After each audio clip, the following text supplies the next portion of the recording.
에베소 교회에 보내는 편지이란 제목으로 말씀해 드리겠습니다.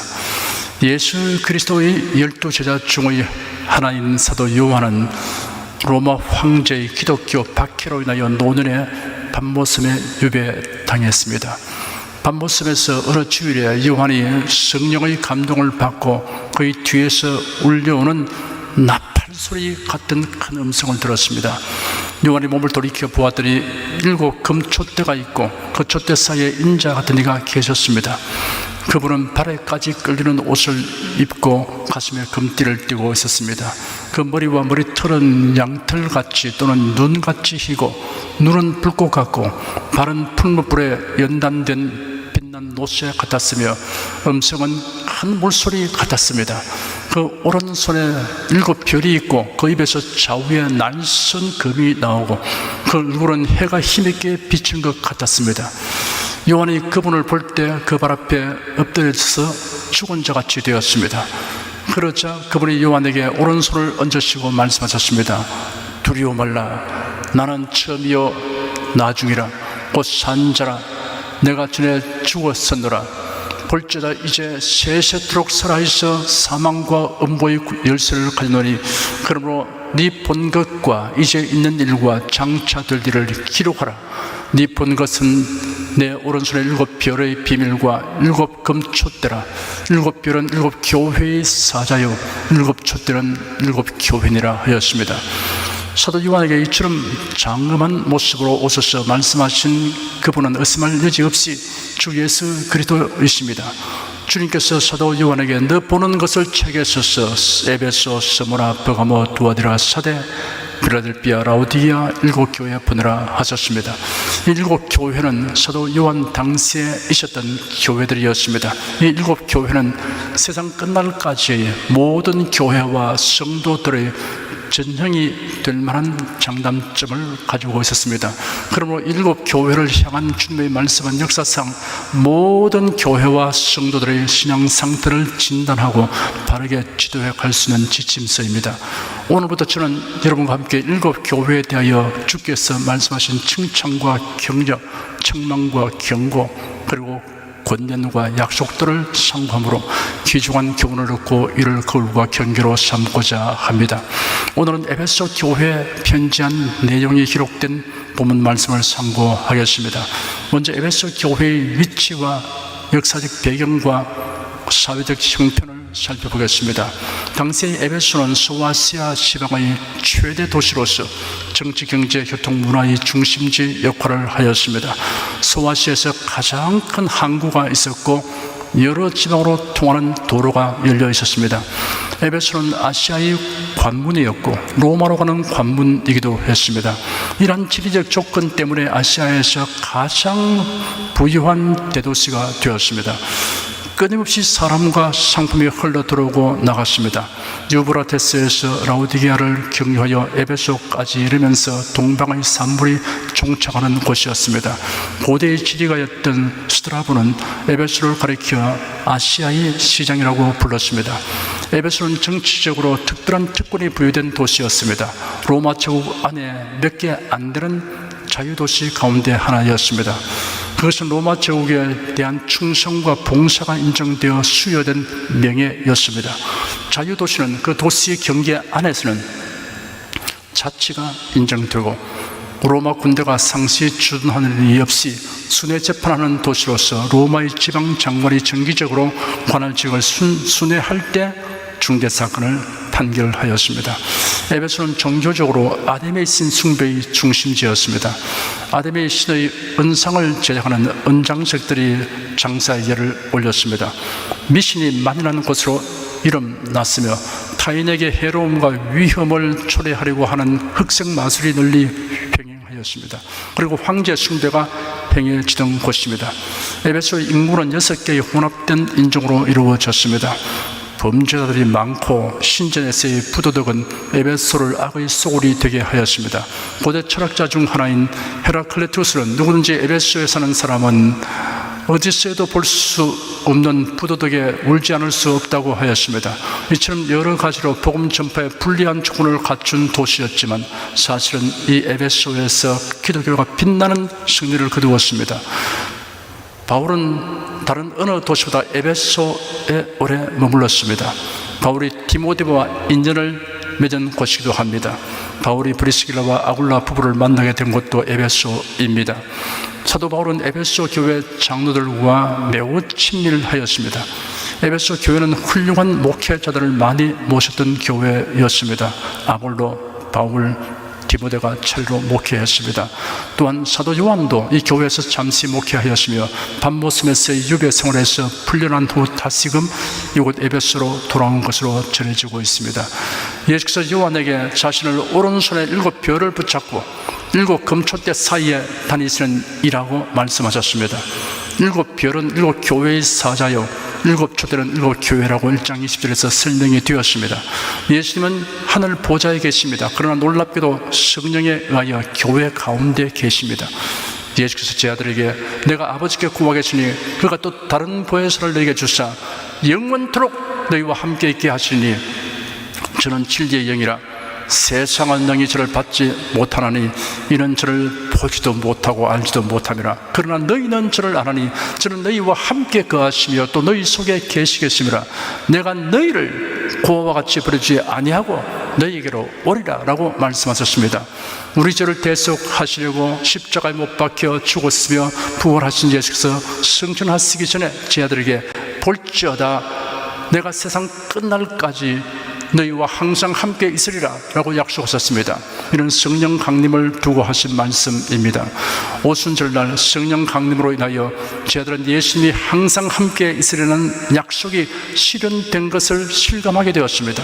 성령 충만한 저희들은 예수님의 임재를 인식하고 느끼며 활동하였습니다. 예수께서 자신을 오른손에 7별을 붙잡고 7 금초대 사이에 다니시는 이라고 하신 말씀은 예수님의 뜨거운 사랑과 관심이 교회에 있음을 나타내고 있습니다. 여러분은 모두 주님께서 교회 가운데 임하여 성도를 위하여 일하시고 계심에 대한 뚜렷한 인식과 느낌을 가지시기를 축원합니다.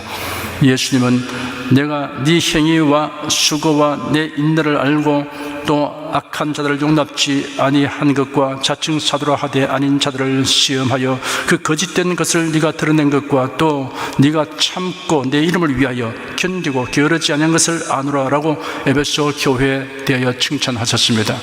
주님은 먼저 칭찬한 다음에 꾸중하십니다. 특별한 경우가 아니면 이 같은 방법이 대인관계나 교육 방법에 있어 매우 효과적입니다. 경계심과 반항심 혹은 거부감을 가진 사람을 설득하거나 가르치기는 매우 어렵고 힘든 일입니다. 마음을 닫고 있기 때문입니다. 사람의 마음을 열게 하는 데 있어서 칭찬보다 나은 방법이 없습니다. 주님은 말씀하시기를 내가 네 행위와 수고와 인내를 안다고 하였습니다. 교회 곧 성도들의 행위와 수고와 인내의 성격은 믿음, 사랑, 소망과 결부하여 살펴보면 이해하는 데 도움이 됩니다. 데살로니가전서 1장 3절에 기록되기를 너희 믿음의 역사와 사랑의 수고와 우리 주 예수 그리스도에 대한 소망의 인내를 우리 하나님 아버지 앞에서 쉬지 않고 기억하미니 하였습니다. 첫째, 믿음의 역사라고 하였습니다.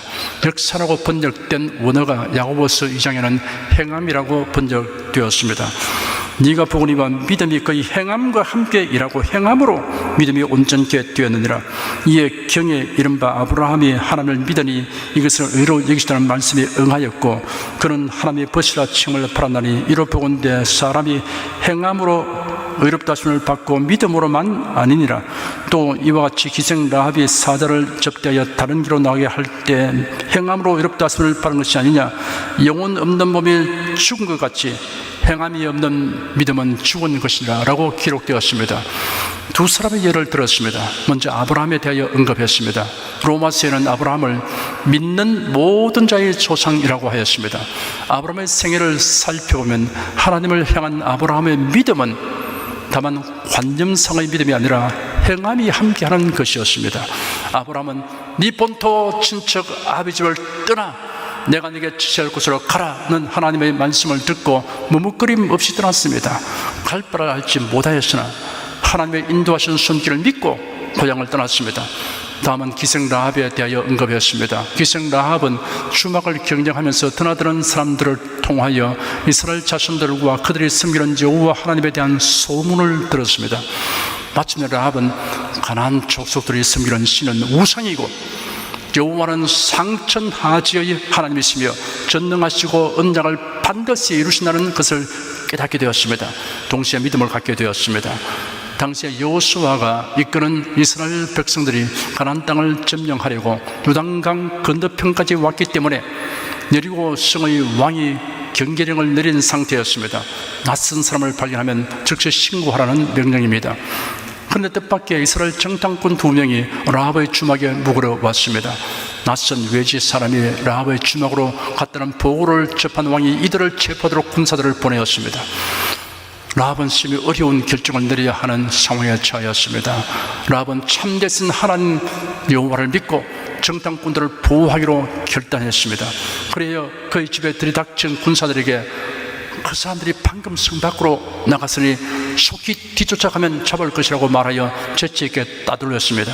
자칫 실패하는 날이면 라합 자신뿐 아니라 부모 형제들까지 다 처형될 것이 자명한 일입니다. 라합의 믿음은 다만 관념상의 믿음이 아니라 행함이 함께하는 것이었습니다. 둘째, 사랑의 수고라고 하였습니다. 수고와 희생을 마다하지 않는 것이 사랑입니다. 말뿐인 사랑은 진정한 사랑이 아닙니다.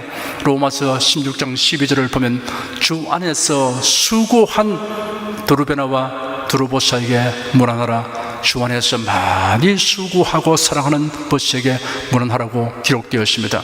사도 바울은 내가 모든 사도보다 더 많이 수고하였으나 내가 아니요 오직 나와 함께 하신 하나님의 은혜로라 라고 말했습니다. 주님을 사랑하는 사람은 주님의 일을 위해 기꺼이 수고하기 마련입니다. 몸으로 수고할 수 없는 형편이면 기도로서 수고할 수 있습니다. 셋째, 소망의 인내라고 하였습니다. 여기에 사용된 인내라는 단어는 공경에 처하면 운명에 대해 맡기고 단념하면서 참는 것이 아니라 고난에 대해 씩씩하게 용기를 갖고 대처함으로 승리와 영광으로 변화시켜 나가는 것을 의미합니다. 성경에 약속하시기를 너희에게 인내가 필요하면 너희가 하나님의 뜻을 행한 후에 약속을 받기 위함이라 하였고 우리가 선을 행하되 낙심하지 말지니 피곤하지 아니하면 때가 이르매 거두리라 하였습니다. 하나님의 도우시는 손길, 섭리의 손길에 의하여 모든 일이 합력하여 선을 이룰 것을 기대하며 기다리는 것이 성도의 인내입니다. 로마서 8장 28절에는 우리가 알거니와 하나님을 사랑하는 자 곧 그 뜻대로 부르심을 입은 자들에게는 모든 것이 합력하여 선을 이루느니라 하였습니다. 성도들의 궁극적 소망은 예수 그리스도의 재림과 하나님의 나라가 임하는 것입니다. 야고보 사도는 기록하기를 성제 형제들아 주의 강림하시기까지 길이 참으라. 보라 농부가 땅에서 나는 귀한 열매를 바르고 길이 참아 이른 비와 늦은 비를 기다리느니 너희도 길이 참고 마음을 굳게 하라. 주의 강림이 가까우니라 하였습니다. 예수는 성도들의 이러한 행위와 수고와 인내를 아신다고 하시고 이어서 말씀하시기를 또 악한 자들을 용납지 아니한 것과 자칭 사도라 하되 아닌 자들을 시험하여 그 거짓된 것을 네가 드러낸 것과 또 네가 참고 내 이름을 위하여 견디고 게으르지 아니한 것을 아노라 하였습니다. 예수는 에베소 교회가 악한 자를 용납하지 아니하고 거짓 사도를 시험하여 축출하는 것과 참고 주님의 이름을 위하여 견디고 게으르지 아니한 것을 칭찬했습니다. 첫째, 악한 자들을 용납하지 아니하는 것이라고 하였습니다. 악한 자들이란 하나님의 영광을 위하며 주님을 기쁘시게 하려는 마음이 없고 사리 사욕을 우선으로 삼는 자들입니다. 그리고 당을 지어 교회를 어지럽히는 자들입니다. 악한 자들은 자신들의 사사로운 욕심과 감성을 앞세우기 때문에 경우에 따라서는 교회 밖의 불신자들보다 교회를 더 해치는 자들입니다. 에베소 교회는 이런 악한 자들을 용납하지 않고 단호하게 치리하였습니다. 교회의 질서를 파괴하는 자를 수수방관하지 말아야 합니다. 성경에는 징계하는 규정이 있습니다. 둘째, 자칭 사도라 하되 아닌 자들을 시험하여 그 거짓된 것을 네가 드러낸 것이라고 하였습니다. 거짓 사도, 거짓 교사들은 복음을 왜곡하여 가르칩니다. 마태복음 7장 15절에는 거짓 선자들을 조심하여라. 그들은 양의 옷을 입고 너에게 오지만 속은 약탈하는 이리들이다 라고 경고하였습니다. 사도 바울이 밀레도에서 에베소 장로들을 불러 고별 인사를 할 때 내가 떠난 후에 양떼를 아끼지 아니하는 사나운 이리들이 너에게 올 것을 내가 안다. 또 바로 너희 중에서도 제 아들을 끼워내어 자기를 따르게 하려고 어그러진 말을 하는 자들이 일어날 것이다. 그러므로 너희는 깨어서 내가 3년 동안 밤낮으로 쉬지 않고 눈물로 각 사람을 훈계하는 것을 기억하라고 권고하였습니다. 이와 같이 교회를 어지럽히는 자들과 복음을 변질시키는 악한 세력은 교회 밖에도 있고 교회 안에도 있으므로 성도는 항상 긴장하여 교회의 평안과 복음을 해치는 자들을 배제하도록 해야 합니다. 셋째, 네가 참고 내 이름을 위하여 견디고 게으르지 아니한 것을 아노라고 하였습니다. 성도들은 어떠한 고난과 핍박과 환난을 당할지라도 예수 그리스도의 이름을 위하여 참고 견딥니다. 게으르지 않고 열심히 살아가는 것도 예수의 이름을 위하여입니다. 여기에 게으르지라고 번역된 원어는 수고라는 단어와 동일한 의견을 갖는 낱말입니다. 에베소 성도는 주님의 이름을 위해서라면 어떤 어려움도 감내하였으며 수고하는 일도 부지런하게 하였습니다. 예수는 에베소 교회를 향하여 그러나 너를 책망할 것이 있나니 너희 처음 사랑을 버리느니라 라고 책망하셨습니다. 오게도 티가 됐어. 에베소 교회에도 단점이 있었습니다. 처음 사랑을 버린 것입니다. 여기서 말하는 처음이라는 말은 아직 미숙하고 부족한 것을 뜻하는 것이 아닙니다. 오염이나 퇴색이 되지 아니하고 순수하고 온전함을 의미합니다. 처음 사랑이 식어지면 처음에 가졌던 그 감격과 열의도 식어집니다. 사랑의 내적 동기를 잃어버리면 차디찬 형식과 의무만 남게 됩니다. 신앙생활의 연륜은 더하여 가는데 심령이 도리어 냉랭하게 되고 봉사하는 즐거움이 없다면 신앙생활의 연륜은 무익합니다. 지적 교만만 더하는 것입니다. 예수는 에베소 교회를 향하여 그러므로 어디서 떨어진 것을 생각하고 회개하여 처음 행위를 가지라 라고 권면하셨습니다. 어디서 떨어진 것인가 원인 규명을 해보아야 합니다. 악한 자들을 가려내어 물리치는 데만 치중하다 보면 처음 사랑이 식어질 수 있습니다. 남의 결점만 찾아내어 집단하다 보면 사랑이 식어집니다. 세상 일에 마음 뺏기면 신앙생활이 지겹게 됩니다. 생각하고 회개하여 처음 행위를 가지라고 했습니다. 신앙생활의 초기에 가졌던 뜨거운 사랑으로 활동하던 것을 회상해야 합니다. 하나님 앞에서 겸손히 회개해야 합니다. 처음 사랑과 행위를 회복해야 합니다. 예수의 비유에 등장하는 탕자는 아버지에게 강요하다시피 하여 재산을 팔아서 먼 나라로 갔습니다. 그러나 허랑방탕하여 재산을 탕진한 데다가 경제공황이 밀어닥쳐서 겨우 얻은 직업이 덜해서 돼지치는 일이었습니다. 흙이진 배도 채울 수 없게 되자 비로소 아버지 집을 회상하였습니다. 그리고 아버지께로 돌아갔습니다. 드디어 그가 착실한 아들이었을 때의 모습을 회복하였습니다. 회상하고 회개하고 회복해야 합니다. 예수는 에베소 교회에 대하여 만일 그리하지 아니하고 회개치 아니하면 내가 네게 임하여 네 촛대를 그 자리에서 옮기리라 라고 경고하셨습니다. 교회가 악한 자들의 침투를 용납함으로 성경을 비평하는 그릇된 신약 사상에 물들고 무신론과 인본주의에서 비롯된 사상을 가진 자를 지지하며 세속화되고 선한 일을 핑자하여 세상 사업에 손을 뻗치고 교회 일친이 종교 화합이라는 명분으로 종교다원주의 혼합주의를 수용하고 전통 문화니 토착하니 하는 명분 아래 우상 종교와 무속 신앙의 행위를 용납하면 주님께서 임하여 촛대를 그 자리에서 옮겨버리십니다. 처음 사랑, 처음 행위를 버리고 형식과 제도만 남은 교회는 버림받게 됩니다. 예수는 에베소 교회를 향하여 오직 네게 이것이 있으니 네가 니골라 당의 행위를 미워하노다. 나도 이것을 미워하노라 라고 말씀하셨습니다.